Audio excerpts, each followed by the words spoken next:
Good morning, everyone.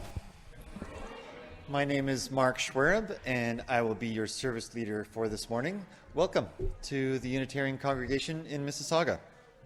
We begin in the spirit of reconciliation with the Indigenous peoples of Canada.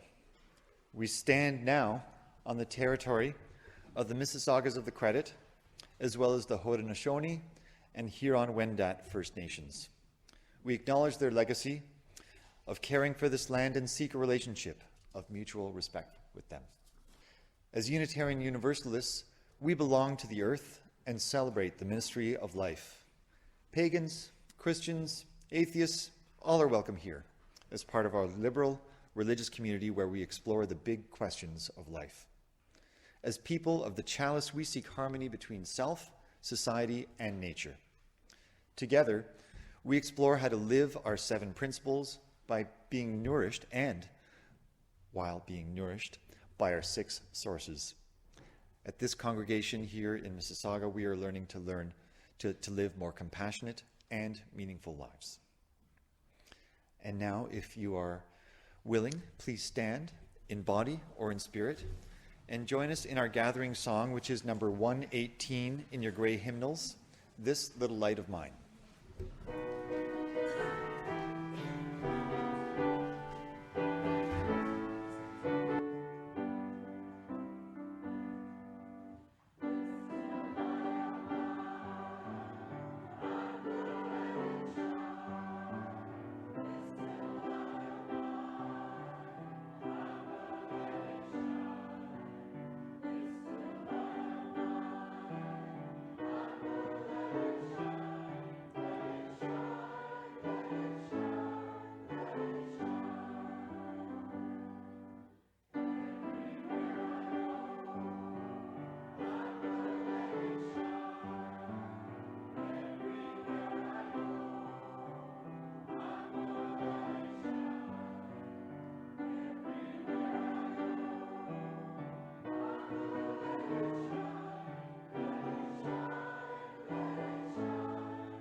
I'd now like to invite Douglas Hill to come and light our chalice flame.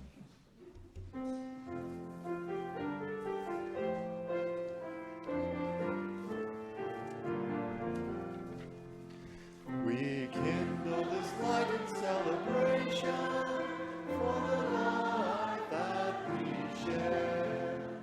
We kindle this light in celebration for the life that we share. There is nothing you need to bring with you to be welcome here. No right beliefs or proper papers. No eternal optimism or clarity of conviction. No boundless courage or endless expertise. You do not need to know what brought you here or how you will solve that problem tumbling over in your mind. Your bills do not need to be paid. Your place can be a mess. Your children may have been up half the night. Your hearing aids may not be working, and your knees may be creaking.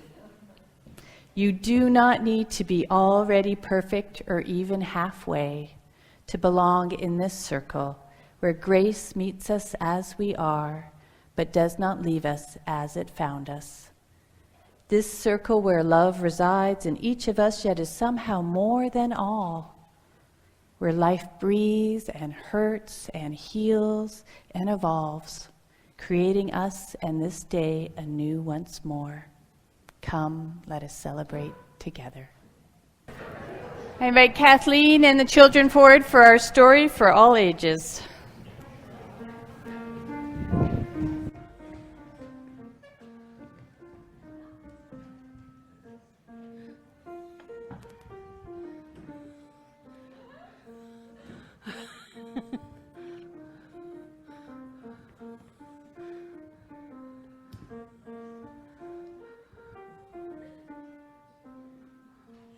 never had my own theme song before. It's kind of cool. Okay, the story we have today is about a real person, and it comes from this book and also from the book that's listed in your program. Does anybody know what a pioneer is? A pioneer is somebody who does something for the first time. You can be a pioneer if you're the first woman to hold an important office, or you're the first person of color to do something that's notable. And no matter what it is, if you're the first one to do it, or one of the first ones to do it, you're considered a pioneer. So today we're going to talk about a pioneer. And this is a story about a man with the interesting name of Egbert Ethelred Brown. And that's a name that deserves Googling, so I did.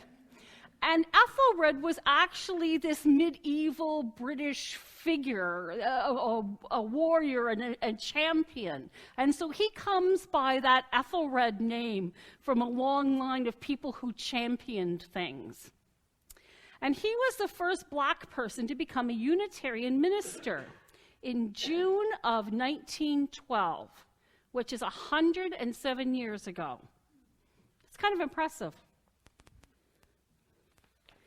He came from a little place called Falmouth, Jamaica, not too far from Montego Bay. He was the eldest of 5 children. At the age of 19, he went to work for the civil service in Jamaica. But when he always felt the call to ministry, and when he was 32, his life changed dramatically. And that's when he decided to go back to school to become a minister. You'd think that that would be easy, wouldn't you? No. Ethelred Brown left Jamaica in 1908 to enroll in the Meadville Theological College. He took a fruit boat, so like a banana boat, from Montego Bay, Jamaica, to Baltimore, Maryland, in the United States. Well, guess what happened? When he got there, they didn't like his explanation of why he was there, so they turned it around and shipped him home. Not something that would ever happen today, right? He was told that he couldn't even try to come back for another year.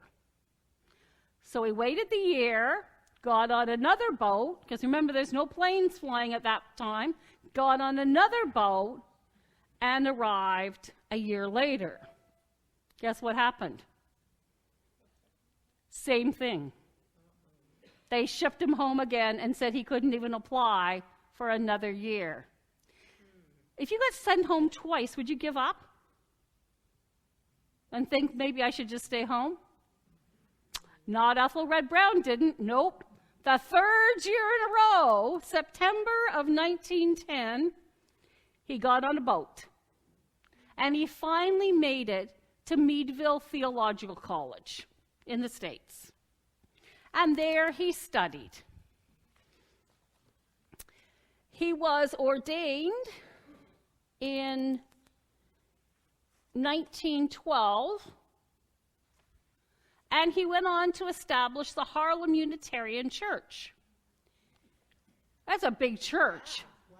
Because everybody went to church. Whatever church it was, everybody went to church back then. But it was a big church.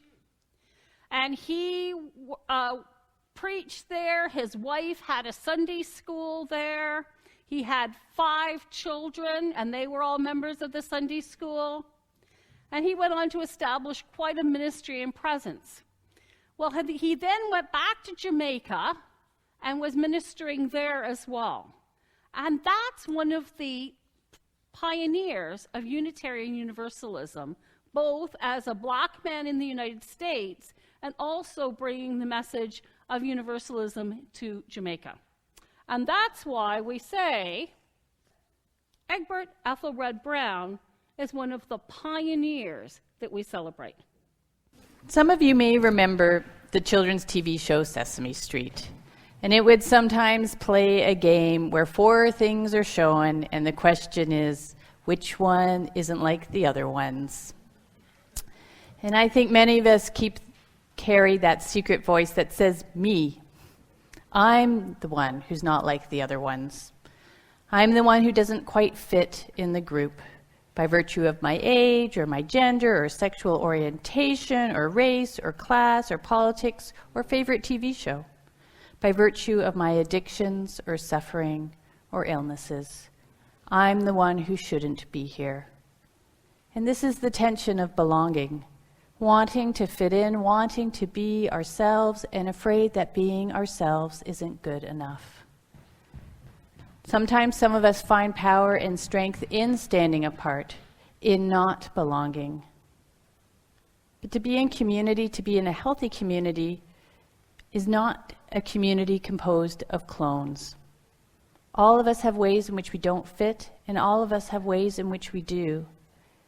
And the key to living well as part of a community is to be honest about how we fit, and even more honest about how we don't. Each of us learns to live with the knowledge that we will match well in some ways and be out of step in others. And really, the truth is if we belong if we want to belong. But it doesn't always work out. Sometimes a person's needs don't match what we have to offer. Sometimes a person can't figure out how to be in a community at a particular stage in time.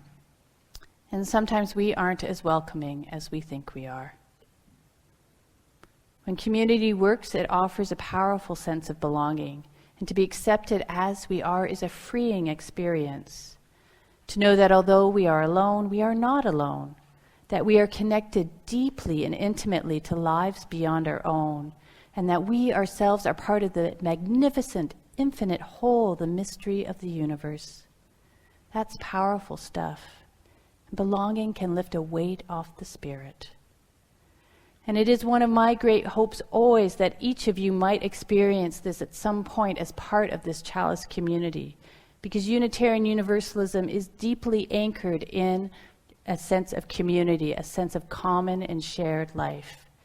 And we see that in being together, caring for one another, working for common cause, we gain a wellspring of spiritual sustenance.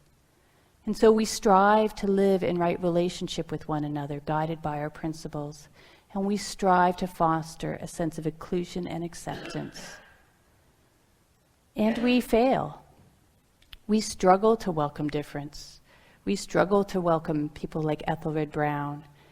We struggle to accept all of those who are seeking the chalice. Because learning to live by our principles so that our welcome is genuine is a process and a practice, and it's an ongoing experience. And my hope is that the work we are doing this year with nurturing inclusivity will help us be more aware and intentional with people of color and different backgrounds so that we can truly live into those principles of the inherent worth and dignity of all people and justice, equity, and compassion in all human relationships. So please know that if this is your Chalice spiritual community, if the Chalice flame is in your heart, then you belong. Community isn't made once, but it is an ongoing process.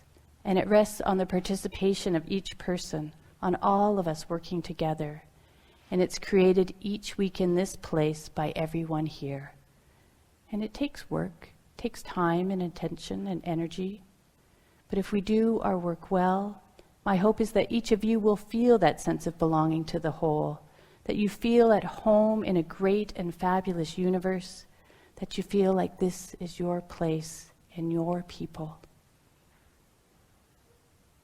Mistakes will be made, but our mission to be a nurturing community is vital in these isolating and fragmented times. If the chalice flame is in your heart, then you belong here. So say we all.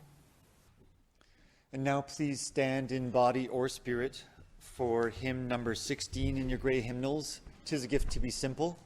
It's a short one, so we'll sing it through twice.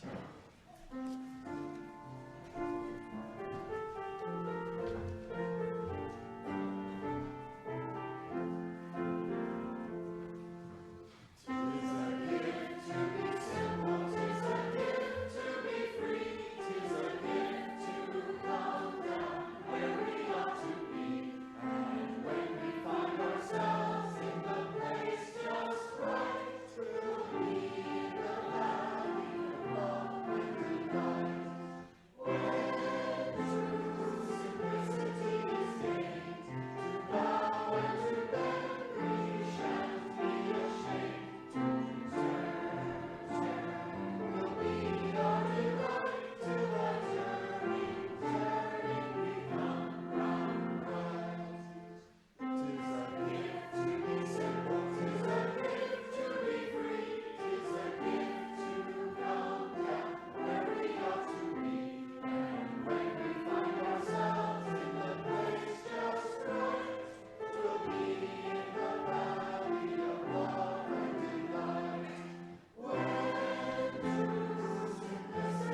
Go forth into your week with love and hope in your hearts.